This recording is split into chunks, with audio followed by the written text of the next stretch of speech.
Hello friends, welcome back to Praulika kitchen. Cherry tomato curry ఎలా చేసుకోవాలో చూపిస్తాను. ముందుగా ప్యాన్ పెట్టేసి కొద్దిగా ఆయిల్ యాడ్ చేసుకొని చెర్రీ టమాటోస్ అందులోకి యాడ్ చేసేసి కొద్దిగా కుక్ చేసి పక్కకు పెట్టేసుకోవాలి. అదే ప్యాన్లోకి కొద్దిగా ఆయిల్ యాడ్ చేసి ఆయిల్ హీట్ అయ్యాక నేను చూపిస్తున్న మసాలాను అందులోకి యాడ్ చేసేసుకోండి.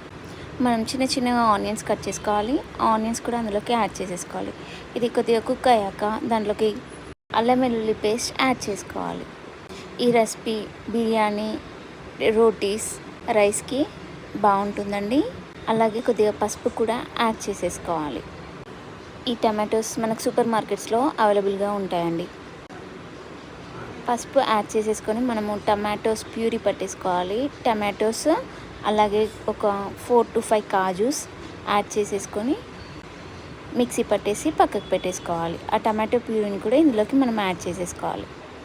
టమాటోస్ మనం ఏం కుక్ చేయలేదండి, అవి ప్లెయిన్ ప్యూరీని మనం అందులోకి యాడ్ చేసేసుకోవాలి. రుచికి తగినట్టు salt, red chilli powder, garam masala add చేసి బాగా కుక్ చేసుకోవాలి. ఒక 3 minutes ఇది కుక్ అవ్వాలి. కుక్ అయ్యాక మనం ఒక 1 cup కర్డ్ తీసుకోవాలి. అండ్ ఒక హాఫ్ గ్లాస్ వాటర్ కూడా యాడ్ చేసుకొని బాగా మిక్స్ చేసుకోవాలి. అది ఒక 8 to 10 minutes కుక్ అవ్వాలండి. దీని మీద ఒక ప్లేట్ పెట్టేసుకోవాలి. ఆయిల్ అనేది పైకి తేలుతుందండి, అప్పుడు అది కుక్ అయినట్టండి. ఈ చెర్రీ టమాటోస్ కర్రీ చాలా యమ్మీగా ఉంటుందండి. మీరు ట్రై చేయండి. ఈ ప్రాసెస్లో కొద్దిగా గ్రేవీగా మనకు ఉంటుంది. ఈ రెసిపీ రోటీస్కి అయితే పర్ఫెక్ట్ కాంబినేషన్ అండి. చూసారా, ఆయిల్ అనేది ఇప్పుడు మనకు పైకి వచ్చేసింది. దీంట్లోకి ముందుగా మనం కుక్ చేసుకున్న టమాటోస్ ఇందులోకి యాడ్ చేసేసుకోవాలి. అది ఇంకా టమాటోస్ యాడ్ చేశాక కొద్దిగా ఇంకా దగ్గరకు వచ్చేస్తుందండి. ఈ టమాటోస్ కూడా ముందుగా ఎక్కువ ఫ్రై చేయకూడదండి, కొద్దిగా ఫ్రై చేస్తే సరిపోతుంది.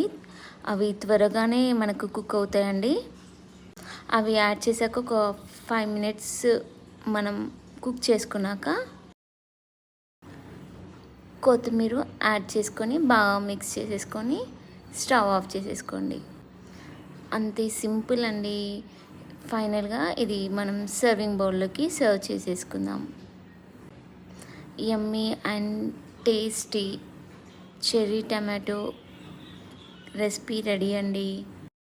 Please subscribe my channel.